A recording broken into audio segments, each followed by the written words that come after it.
Hey guys, तो आज के इस वीडियो में हम लोग देखेंगे कि कैसे हम लोग जो है इलस्ट्रेटर के अंदर डायरेक्ट सिलेक्शन टूल का यूज करते हैं। ठीक है, तो सबसे पहले हम चलेंगे, एक सर्कल ड्रॉ करेंगे। उस सर्कल को हम लोग जो है डायरेक्ट सिलेक्शन टूल की मदद से जो है उसका शेप चेंज करेंगे। अच्छा, जैसे नाम से ही पता चल रहा है आपको डायरेक्ट सिलेक्शन टूल, तो ये डायरेक्ट सिलेक्ट करने का भी काम करता है। जैसे नाम से ही अगर आप यहाँ जाइएगा तो यहाँ पे आपको दिख रहा होगा डायरेक्ट सिलेक्शन टूल।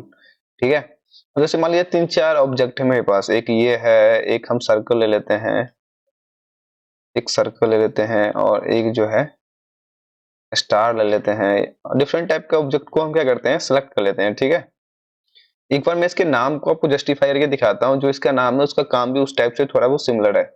सपोज मान लीजिए ये सारा ग्रुप है तो आप सिलेक्शन टूल लीजिएगा तो ये क्या होगा, आपको जो है एक साथ इसको मूव करिएगा, मतलब सब एक ग्रुप एक ऑब्जेक्ट बन गया है।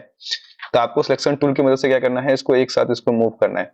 बट यहीं पे आप जो है डायरेक्ट सिलेक्शन टूल ले लेते हैं, तो इस केस में क्या होता है कि आप पर्टिकुलर, ये ग्रुप भी है तो उससे कोई फर्क नहीं पड़ता आपको। आप पर्टिकुलर एक जो है सो ऑब्जेक्ट को क्या कर सकते हैं, एक जगह से दूसरी जगह मूव कर सकते हैं। किसी भी आपको ऑब्जेक्ट को सिलेक्ट करना है और उसको क्या करना है, यहाँ से यहाँ मूव कर देना है। जबकि ये क्या है, ग्रुप है। देखिए अभी हम इसको अनग्रुप भी नहीं किए हैं, जबकि अगर हमको आपको हम राइट क्लिक करके दिखाएं तो यहाँ पे देखिए अनग्रुप का ऑप्शन आ रहा है, मतलब ये क्या है, ग्रुप है अभी। और यहीं पे अगर हम सिलेक्शन टूल ले लें तो क्या होगा, इसको हम मूव नहीं कर सकते हैं, एक एक इसके ऑब्जेक्ट को एक एक करके मूव नहीं कर सकते हैं। ये अभी आपको छोटा सा एक एग्जांपल दिखाया है, तो इसमें आपको ज्यादा समझ में नहीं आएगा। रीजन बिंग कि ये जो है छोटा एग्जांपल है। जब आप बड़े प्रोजेक्ट पे काम करोगे जहाँ पे ह्यूज अमाउंट में एक ही ऑब्जेक्ट के, मतलब एक ही ऑब्जेक्ट के अंदर बहुत सारा ऑब्जेक्ट डाला हुआ और वो ग्रुप हो रखा है, उस केस में क्या है कि आपको इसका बहुत जरूरत पड़ेगा। तो ऐसे आप समझ लीजिए इसको कि जैसे किसी भी ऑब्जेक्ट को हम ग्रुप कर देते हैं तो उस केस में क्या है कि हमें या तो फिर सिलेक्शन टूल की मदद से पर ऑब्जेक्ट को घुमाने के लिए या फिर मूव करने के लिए क्या करना पड़ेगा, इसको अनग्रुप करना पड़ेगा। अब यहाँ से हम इसको अनग्रुप कर देंगे तो क्या है, सिलेक्शन टूल की मदद से हम क्या कर सकते हैं, इसको मूव कर सकते हैं। बट जैसे इसको हम ग्रुप कर देंगे, सबको सिलेक्ट करेंगे और यहाँ से हम ग्रुप कर देंगे, तब ये क्या हो गया, ये एक ऑब्जेक्ट बन गया। अब एक ऑब्जेक्ट बन गया है तो इसको हम सिलेक्शन टूल की मदद से घुमा सकते हैं, बट इसमें से एक एक ऑब्जेक्ट को हम चाहें तो नहीं घुमा सकते हैं। अब इसके लिए मुझे क्या करना पड़ेगा, डबल क्लिक करना पड़ेगा, फिर इसके अंदर जाकर के मुझे इसको यहाँ से मूव करना पड़ेगा, इसको यहाँ से मूव करना पड़ेगा यहाँ से, या फिर लेयर को हम सिलेक्ट करके लेयर में जा सकते हैं, लेयर में पर लेयर को सिलेक्ट करके और ई प्रेस करके उसको हम क्या कर सकते हैं, मूव कर सकते हैं। लेकिन अगर यहीं पे हम डायरेक्ट सिलेक्शन टूल ले लें तो हम क्या कर सकते हैं, किसी एक इसको हम सिलेक्ट करेंगे ऑब्जेक्ट को और ग्रुप में भी हम क्या कर देंगे, इसको मूव कर देंगे। तो ये काम हम क्या कर सकते हैं, डायरेक्ट सिलेक्शन टूल से भी कर सकते हैं। जैसे कि नाम से भी आपको जस्टिफाई हो रहा है डायरेक्ट सिलेक्शन टूल। ये तो था एक छोटा सा एग्जांपल। चलिए अब एक और एग्जांपल लेते हैं जिसकी हेल्प से हम देखेंगे कि डायरेक्ट सिलेक्शन टूल का यूज हम कहाँ कहाँ करते हैं। तो इस सबको हम डिलीट कर देते हैं और फिर से हम क्या करेंगे, एक सर्कल लेंगे, सर्कल ड्रॉ करेंगे यहाँ पे शिफ्ट और अल्ट दबा करके। तो हमारा जो है सर्कल ड्रॉ हो जाएगा। अच्छा, ये सर्कल ड्रॉ हो गया है, तब हमें क्या करना है, इसका शेप चेंज करना है। तो शेप चेंज करने के लिए हम क्या करेंगे, यहाँ से एक तो ये भी ऑप्शन है कि सिलेक्शन टूल लेकर के आप इसके शेप को चेंज कर दें। तो आप इसके शेप को जो है आप क्या कर सकते हैं, थोड़ा सा बढ़ा सकते हैं, घटा सकते हैं, ऐसे कर सकते हैं। बट इसका शेप क्या है, बिगड़ रहा है। बट यहीं पे अगर इस शेप को मुझे किसी और शेप में चेंज करना है, सपोज मुझे ये सर्कल है, इसको मुझे एग बनाना है, अंडा बनाना है, तो हम क्या करेंगे, हम इसको जो है डायरेक्ट सिलेक्शन टूल की मदद से करेंगे। तो यहाँ पे डायरेक्ट सिलेक्शन टूल पहले हम सिलेक्ट कर लेंगे। सिलेक्ट करने के बाद देखिए कोई भी ऑब्जेक्ट जो बनता है उसका क्या है, उसका नोड बनता है। जैसे कि मतलब सपोज यहाँ पे अगर आपको मैं अभी रेक्टेंगल जैसे सर्कल मैंने ड्रॉ किया है, ठीक है, तो ये चार नोड से मिलके बना हुआ है, एक दो तीन चार, चार नोड से मिलके बना हुआ है। ये नोड आपको दिखेगा कहाँ पे, अभी ऐसे भी दिख रहा है, जब आप इसको सिलेक्ट किए हैं तो यहाँ पे आपको दिख रहा है एक नोड यहाँ पे इसका, एक नोड यहाँ पे है, एक नोड यहाँ पे है, एक नोड यहाँ पे है। ठीक है, बट यहीं पे आप डायरेक्ट सिलेक्शन टूल लेंगे तो आपको क्लियर यहाँ पे इसका नोड और अच्छे से दिख जाएगा। आपको जैसे आप इसको सिलेक्ट करेंगे तो आपको यहाँ पे इसका नोड दिख जाएगा। अब इस दोनों नोड को हम सिलेक्ट करेंगे और थोड़ा सा नीचे इसको जो है सो ड्रॉ कर देंगे, नीचे मूव कर देंगे कीबोर्ड की मदद से। तो ये क्या हो गया, हमारा एक अंडे के शेप में बन गया। तो हम डायरेक्ट सिलेक्शन टूल की मदद से क्या करते हैं, किसी भी शेप को चेंज करते हैं। तो ये तो हो गया एक सर्कल का एग्जांपल। अब हम अगर रेक्टेंगल की मदद से अगर इसको, इसके शेप को चेंज करना चाहे तो हम रेक्टेंगल रेक्टेंगल को भी क्या कर सकते हैं, किसी और शेप में चेंज कर सकते हैं। सपोज अगर हम एक रेक्टेंगल यहाँ पे ड्रॉ कर लें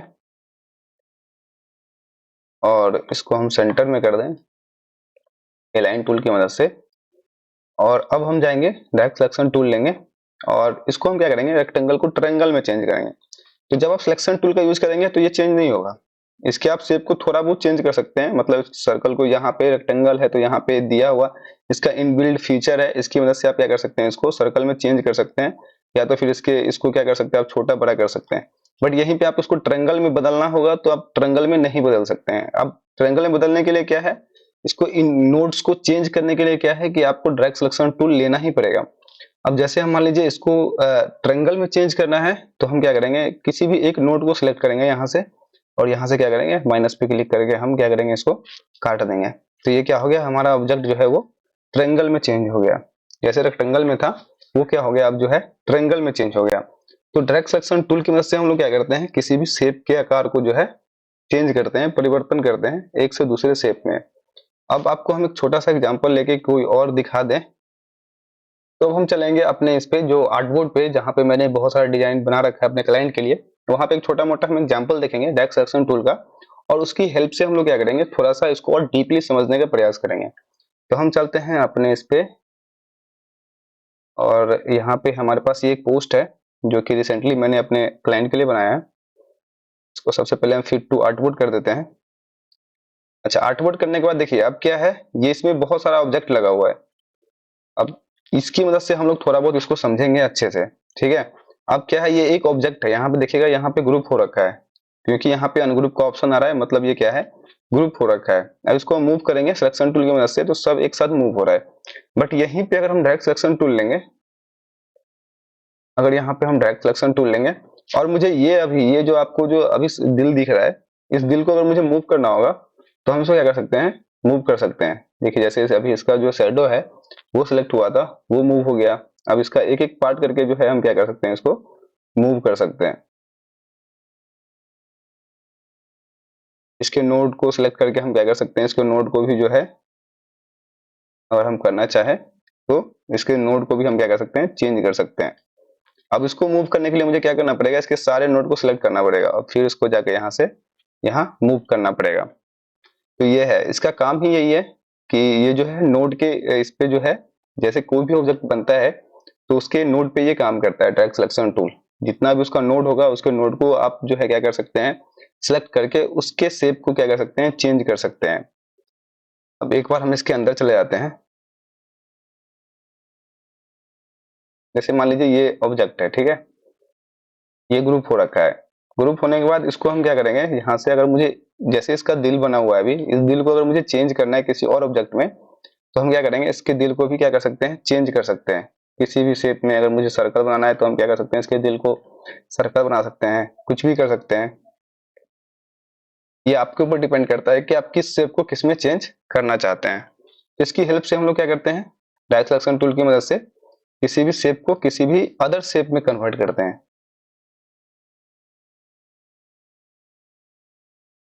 अब एक और एग्जांपल आपको मैं दिखाता हूँ। जैसे ये सारा ऑब्जेक्ट है, ठीक है, अब मुझे यहाँ पे इसके प्राइस में चेंजेस करने हैं, तो हम क्या करेंगे, किसी एक पर्टिकुलर उसको सिलेक्ट करके हम उसके उसमें जो है चेंज कर सकते हैं। सपोज यहाँ से मुझे अगर इसमें बस इसका एमआरपी चेंज करना है तो हम इसके एमआरपी को क्या कर सकते हैं, चेंज कर सकते हैं। अगर मुझे फिर से जो है, अगर हम सिलेक्शन टूल अगर हम लेंगे तो उसमें क्या है, सारा ऑब्जेक्ट एक साथ सिलेक्ट हो जाएगा।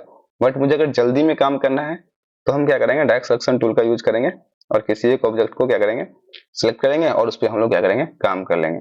अगर मुझे यहाँ पे एचडीएफसी बैंक का लोगो का जैसे ये चेंज करना है तो हम यहाँ से डायरेक्ट सिलेक्शन टूल लेंगे और इसको एक बार सेलेक्ट करके इसको कलर को जो है क्या कर सकते हैं, हम लोग चेंज कर सकते हैं। देखिए चेंज हो गया। बट यहीं पे अगर हम सिलेक्शन टूल लेंगे तो सिलेक्शन टूल में क्या है, सारा ऑब्जेक्ट सेलेक्ट होगा। सबसे पहले मुझे इसको अनग्रुप करना होगा, या फिर इसके अंदर जाना होगा, बार मुझे डबल क्लिक करके इसके अंदर में जाना पड़ेगा, फिर जाके हम लोग क्या कर सकते हैं, इसके कलर को, अब देखिए अब हम क्या कर सकते हैं, इसके कलर को चेंज कर सकते हैं।